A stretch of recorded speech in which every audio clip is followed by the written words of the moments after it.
Hello students, welcome back to my channel and today we are starting lesson 3 squares and square roots. So before we start lesson 3, we will learn what are the main topics of this chapter. Today we will discuss the terms, the topics related to the exercise 3.1. So let's start. First topic is square. As we know, the chapter name is squares and square roots. So our first topic is square. What is a square? Here square term is not used for the diagram square. It is used for the square of the digits. The square of a number is the product of the number with itself. किसी square, किसी number के square का मतलब ये है कि उसी number के साथ में उसका मल्टीप्लाई होना, उसका प्रोडक्ट निकालना.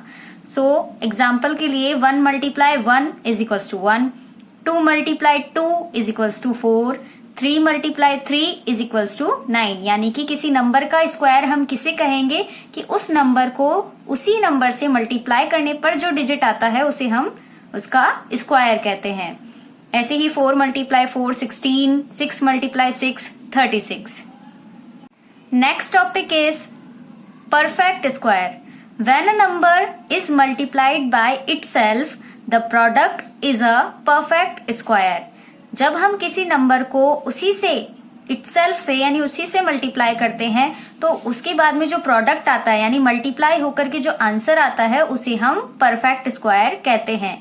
जैसे कि 1 को 1 से मल्टीप्लाई करने पर 1 आएगा, 2 को 2 से मल्टीप्लाई करने पर 4 आएगा, 3 मल्टीप्लाई 3 9 आएगा. तो मैंने यहाँ पे केवल प्रोडक्ट्स लिखे हैं, तो इन नंबर्स को हम क्या कहेंगे? परफेक्ट स्क्वायर्स कहेंगे. नेक्स्ट एंड इम्पॉर्टेंट टॉपिक है प्रॉपर्टीज ऑफ स्क्वायर नंबर्स, यानी स्क्वायर नंबर्स की क्या क्या प्रॉपर्टीज है. तो इसके लिए सबसे पहले हम 1 से लेकर के 20 तक की सारी स्क्वायर्स देखेंगे. यहाँ पर इस चार्ट में 1 से लेकर के 20 तक की स्क्वायर्स निकाल के दिए गए हैं. तो देखिए 1 का स्क्वायर 1, 2 का स्क्वायर 4, 3 का स्क्वायर 9, 4 का 16, 5 का 25, 9 का 81, 12 का 144, 17 मल्टीप्लाई 17 289, 20 मल्टीप्लाई 20 400. तो इस तरीके से 1 से लेकर के 20 तक के सभी के स्क्वायर्स आपको निकाल के दिए गए हैं.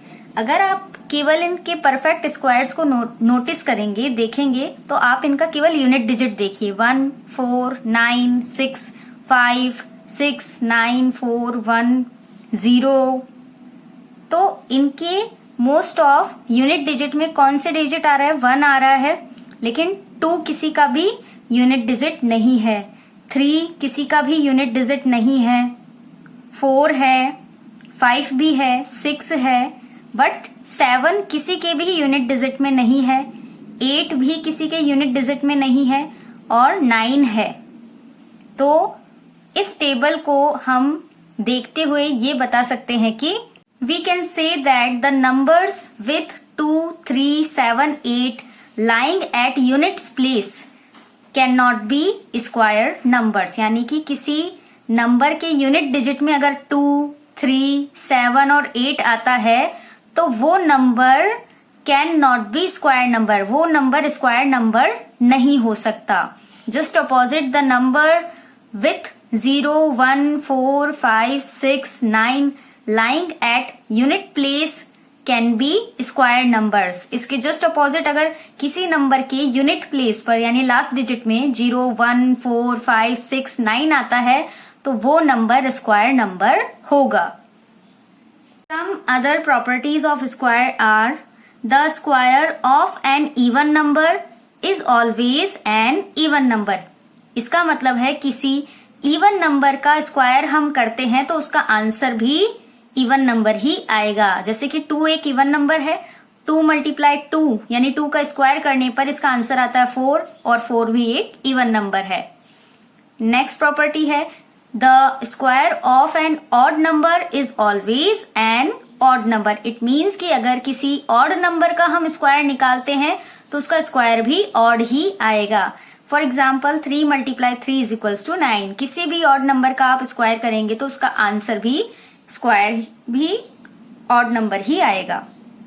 Next property is the difference of squares of two consecutive number is equal to the sum of the numbers. इसका मतलब है कि किन्हीं दो कॉन्जिक्यूटिव नंबर्स, कॉन्जिक्यूटिव यानी एक के बाद एक आने वाले, लगातार आने वाले दो नंबर्स का अगर हम स्क्वायर निकाले और उनका डिफरेंस निकाले तो उनका डिफरेंस जो है वो उन दोनों डिजिट की सम के बराबर होगा। फॉर एग्जाम्पल 4 और 5 दो कॉन्जिक्यूटिव नंबर्स है, 4 के बाद में 5 आता है, so 4 and 5 are two consecutive numbers. इनका मैंने स्क्वायर किया, 4 4 जा 16 एंड 5 5 जा 25। अब इनके स्क्वायर्स का मैं डिफरेंस निकालूंगी। सो 25 माइनस 16 किया तो आया 9। ये जो 9 है ये 4 और 5 की सम के बराबर है, यानी 4 प्लस 5 करने पर 9 आता है। तो इस तरीके से ये प्रॉपर्टी एप्लीकेबल होगी। Next topic is Pythagorean triplet. तो पाइथागोरियन ट्रिपलेट क्या होता है?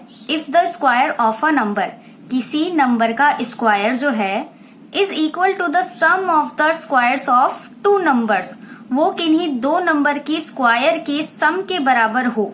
किसी एक नंबर का स्क्वायर जो है वो अनदर टू नंबर्स के स्क्वायर्स की सम के बराबर हो, such numbers are known as Pythagorean triplet. तो ऐसे नंबर्स को हम पाइथागोरियन ट्रिपलेट कहते हैं। देखिए यहाँ पे वर्ड यूज हो रहा है ट्रिपलेट, यानी यहाँ 3 नंबर्स की बात हो रही है। तो फॉर एग्जाम्पल मैंने ये 3 नंबर्स लिए हैं 5, 3 एंड 4। अब हमें चेक करना है कि ये तीनों ही पाइथागोरियन ट्रिपलेट है या नहीं है। तो सबसे पहले मैं इन तीनों का स्क्वायर करूंगी।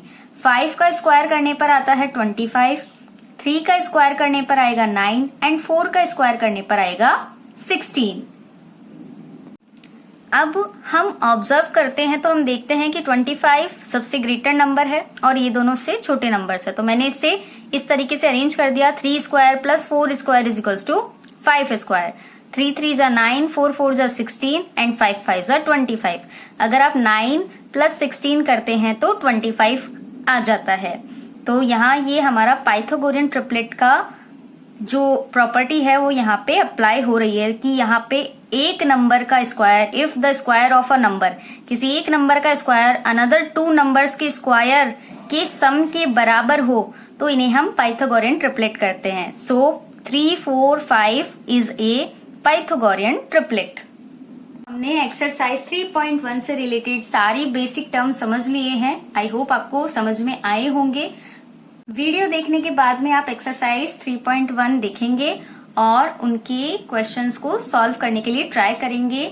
नेक्स्ट वीडियो में मैं सभी क्वेश्चंस को डिस्कस करूंगी और उनके आंसर्स बताऊंगी। Till then try and do yourself. Thank you.